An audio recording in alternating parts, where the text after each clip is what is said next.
Muy buenas familia, ¿qué tal estamos? Aquí estamos un día más con el análisis y resumen de las etapas 3 y 4 del Giro de Italia. Dos etapas pensadas para los sprinters, pero que ciertos corredores no querían dejárselas en absoluto. Hemos visto como Pogačar, Geraint Thomas o hoy mismo Pipo Ganna han intentado hacer saltar la banca y llevarse la victoria. No obstante, los sprinters han acabado imponiendo su dominio y sobre todo demostrando que en este Giro de Italia hay muchísimo nivel en los sprints. Así que si no queréis perderos ni un solo detalle, no os perdáis el vídeo de hoy. ¡Vamos allá!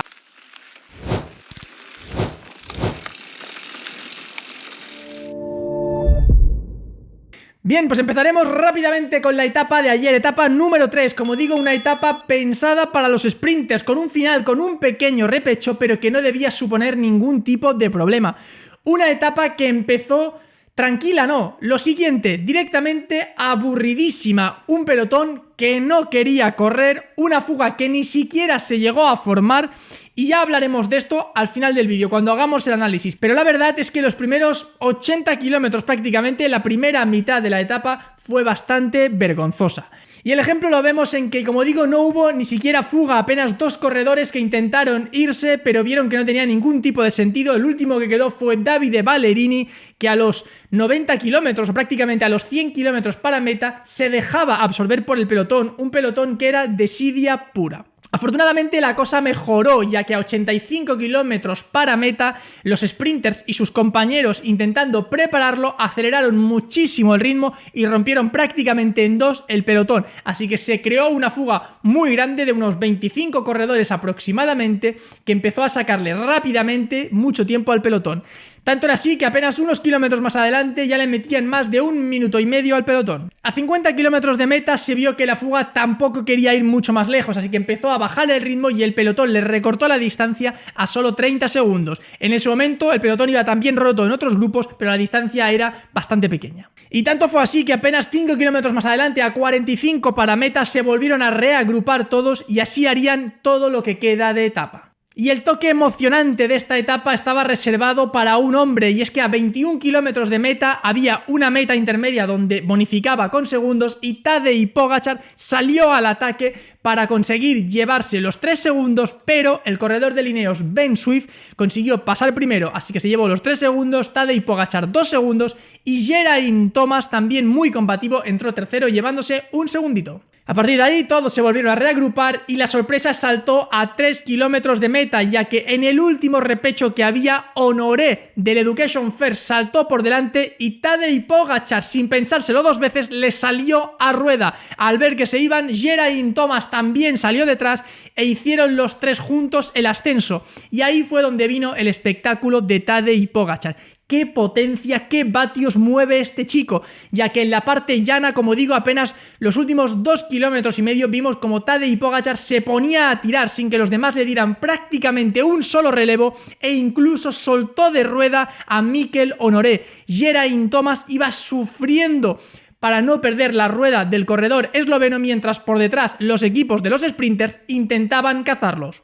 Y finalmente el pelotón liderado por los grupos de los sprinters consiguieron pillar a Pogačar y G. Thomas a solo 300 metros del final. Fue ahí donde iniciaron ya el ataque final y finalmente acabó resolviéndose en un mano a mano entre Jonathan Milan y Tim Merlier a favor del corredor belga.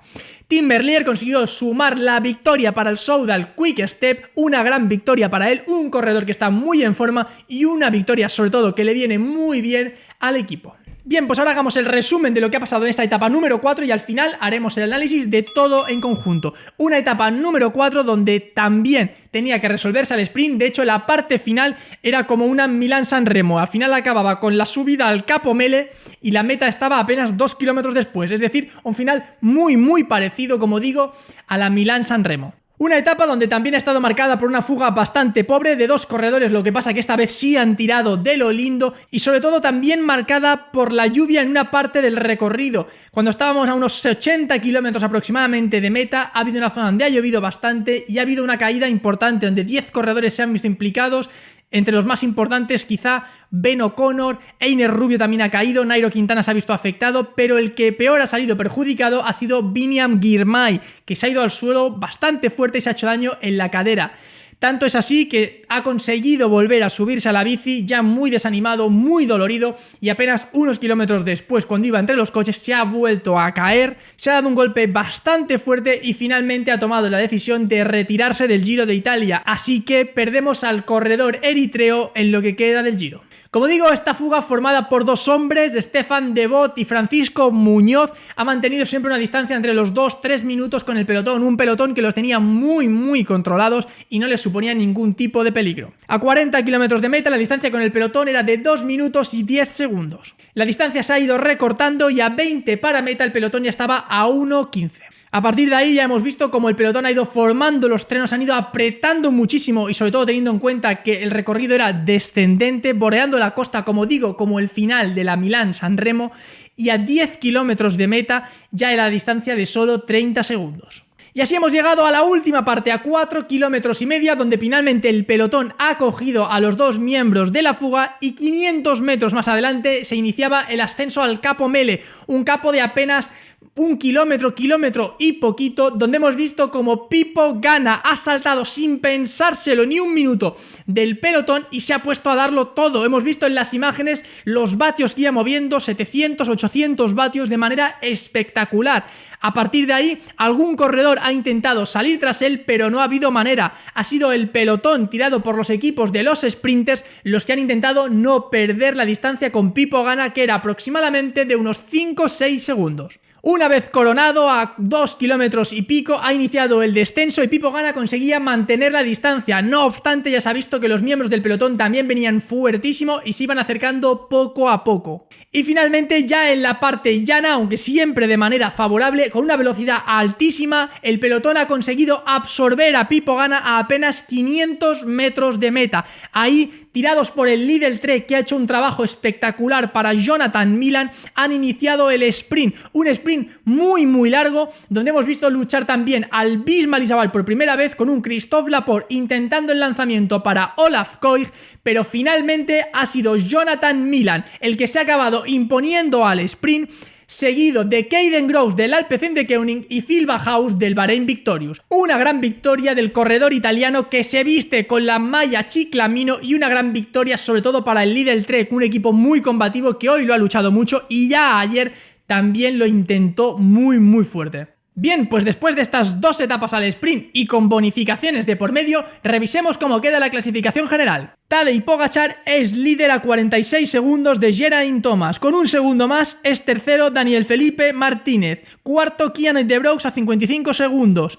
Einer Rubio es quinto a 56, Lorenzo Fortunato es sexto a 1.07, Juanpe López es séptimo a 1.11, Jan Hirt octavo a 1.13 y noveno es Alexei Lutsenko con 1.26, el mismo tiempo que Ben O'Connor, que cierra el top 10. Bien, pues antes que nada podemos ver que la general sigue muy agrupada en lo que se refiere a la lucha por el top 10. Ya sabemos que Pogačar está en otro mundo, lo hemos visto ya en las etapas y es previsible que así siga sucediendo, pero el resto de corredores están todavía en un pañuelo. Si nos centramos ya en lo que ha pasado en estas dos etapas, vimos primero en la etapa número 3 una desidia bastante importante en la primera mitad de carrera. Algunos decían que era porque estaban cansados, otro que es que porque había muy buenos sprinters y eso pues hace que la fuga no tenga interés, pero no nos engañemos, los corredores que van a luchar por el sprint no han entrado en la lucha de las dos primeras etapas, así que cansancio no puede ser. Y en cuanto a que hay muy buenos sprinters y que te van a pillar, bueno, eso también se preveía en las dos primeras etapas donde Pogačar y los escaladores iban a acabar llevándose la victoria y aún así se formaron fugas, así que no busquemos excusas cuando no las hay. La primera parte de la etapa 3 fue un coñazo y hay que decirlo. Afortunadamente, tanto Pogačar como Geraint Thomas le dieron la emoción en la parte final. Lo de este chico, que fue el que atacó, es realmente espectacular. Las ganas que tiene de atacar, a pesar de no necesitarlo, luchó por el sprint, luchó en el ataque final y sobre todo, qué capacidad de mover vatios tiene. Vimos cómo Honoré perdió su rueda en el llano, a Geraint Thomas lo llevaba con el gancho, así que es realmente impresionante la cantidad de vatios que mueve y sobre todo la capacidad que tiene de hacerlo de una manera sostenida. Si ahora nos centramos ya en los sprinters, pues estas dos etapas nos han dejado ver dos cosas: la gran cantidad de sprinters que hay, muy variada, y sobre todo la calidad de los mismos. Dos ganadores distintos, todos ellos intentando luchar, lo cual nos deja prever que en esas etapas al sprint vamos a tener también mucho espectáculo, aunque sea solo rápido porque es solamente la parte final, pero como digo, van a ser sprints muy luchados. Bien, pues como habéis visto, el vídeo de hoy ha sido la agrupación de dos etapas. Esa es la idea que tenía para estas etapas, que tampoco pasa demasiada cosa, ¿de acuerdo? Quiero que me dejéis en comentarios qué opináis, si os parece bien que las agrupemos o si preferís que la haga individual, aunque sean vídeos más cortitos, ¿de acuerdo? Dejadlo en comentarios y ahí me decís qué preferís. Por supuesto, si queréis apoyar al canal, si os ha gustado el vídeo, dale un fuerte like y compartidlo. Y como digo, si no estáis suscritos, hacedlo y de esa manera haremos que Call of Cycling crezca día a día. Como digo, esto ha sido todo por el vídeo de hoy, pero seguimos viéndonos con estas etapas del Giro de Italia. Hasta entonces me despido. ¡Adiós!